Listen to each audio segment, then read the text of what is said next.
Okay, we'll come to that later. Just to start at the start, I guess, in the 1960s in America, they had the battle then that we're having now. And the legalization of abortion over there was not organic. It didn't spring from some desire of the people. It was a purposeful effort. There were people who were lobbying. They had the media, as always, behind them. And, you know, they would go out and they would speak, and they said the same things that we're hearing now, that it's a private medical matter, that it's a woman's choice, that it's not a baby until, you know, whatever your opinion is. And all of those normal things. And they even fabricated the numbers of women who were dying from illegal abortions by the thousands. They said it was by the thousands, many thousands. It was some number of hundreds, still an important figure, but not what they said. Now, we know all this because one of the people who spearheaded that whole movement, Dr. Nathanson, one of the chief obgyns at the time, later became pro-life. The reason that he became pro-life was because they were just on the cusp of making an advancement that we now take for granted, and that's ultrasound. So I think the crucial thing is not to look at America as having been more advanced than us. They had less science than us. They didn't have ultrasound when Roe versus Wade put this on the people. We have ultrasound. We know that we can detect a heartbeat at 16 days. You see 22 on the posters? It's 16. We know that, you know, the DNA of the baby is unique. It's there from the very start. We know that the sex of the baby is determined at fertilization. So from fertilization, that is a boy or a girl, not a clump of cells. So we know all these things now, that they were just, that fetal, what do you want to call it, fetal science was in a very, very early stage then, and they didn't have the window to the womb that we have. That's the first crucial difference between the States and us. The second one is that we've got a vote, okay? And between the science and the ability to vote, we should be kicking abortion well up the road, right? Way, way, way away from us as a nation. So we know that the baby inside the pregnant woman is alive. We know that it is unique, and we know that it is human, okay? So we know that it's like one of us. It sits on a continuum where we start with the embryo, which becomes the fetus, which becomes the baby, which becomes the toddler, the child, the teen, the adult, and please God, into old age. We are all human on that spectrum. And we don't decide that because the people at this end of the spectrum over here are old, we're going to kind of say that they're not so human.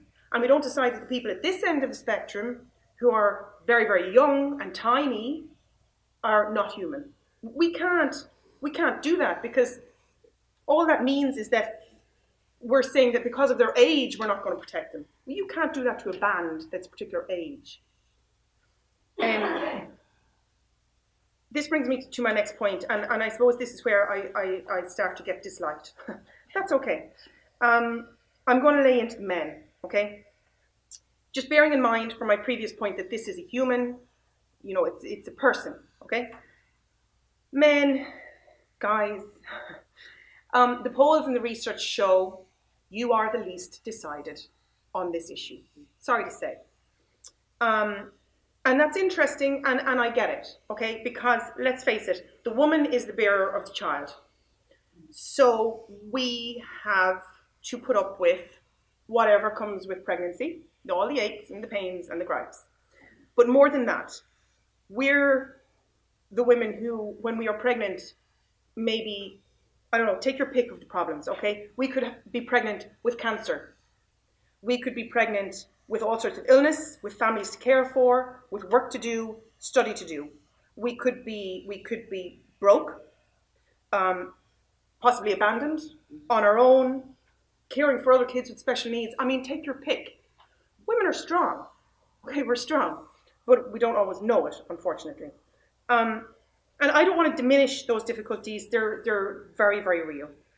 But because you're not the pregnant one, you've been told that you don't have a uterus and you don't have an opinion because you can't be pregnant. And I'm sorry, but the leap from you're not the pregnant person to you don't have an opinion on abortion is a leap too far. Okay? You do have an opinion on abortion. You are entitled to an opinion on abortion. And I'll tell you why. Because you're fathers, potentially fathers. Okay? Some spiritual fathers, I know.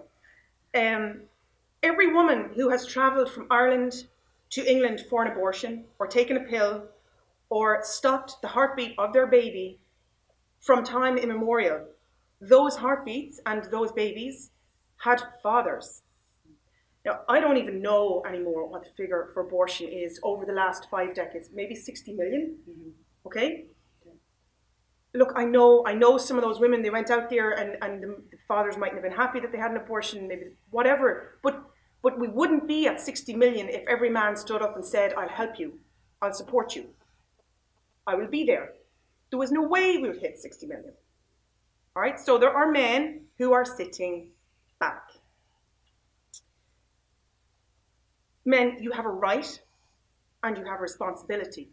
You have a right to be the father, and you have a responsibility to be the father, okay? Abortion takes away that right, and it takes away the responsibility. And the problem with this is, and I'm sorry, but there are men out there who think sex comes with no consequences. We can just go out and do that, and that's fine, and we can walk away. It's not like that. Sex can have consequences. And abortion means that men can be childish. They can go out there and be selfish and have sex and walk away, and there are no consequences. Now, that doesn't make the guy a man. It makes him some silly little selfish teenage kid. So we are breeding a generation of weak-willed, responsibility-shy men. I'm sorry, I know you're going to hate me, okay? All the guys in the room, but it's true. And we need the men to man up a little bit. I realise the guys in this room, listen, most of you are pro-life, so this is not aimed at you. But generally, these are your kids, okay? And even if you decide to be one of those people who maybe doesn't want to say anything or take a stand, your sons, what are they going to think? They don't have an example to follow. So they're going to go with whatever they hear as the loudest shout. And who is shouting loudest at the moment? The other side, repeal side. They're going to say, they'll have your sons in tow. You need to take a stand and you need to lead by example. You need to stand up for your children, and then you need to show them how to stand up too. Right, lastly, I suppose, life isn't a choice. Okay, the baby is brought into existence. And I'm really sorry to break the news, but your mommy and daddy did not find you in the cabbage patch, okay? We are all here because of this business, right? And we all have rights. We all have a right as a person, and you have no more right to take the life of the baby in a womb than you have the right to take the life of somebody in this room, okay? That is just the way the world works, and we have to stand up, men have to stand up, and be heard on this. Do not be afraid to talk. And I can guarantee you the repealers will tell you to shut up. Don't do that, okay? I just want to end with a really short quote.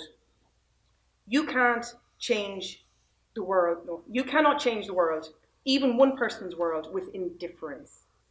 And we are suffering from indifference, from silence, from apathy, from fear.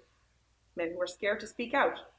And that is something that we are going to have to solve. Okay, that's my words.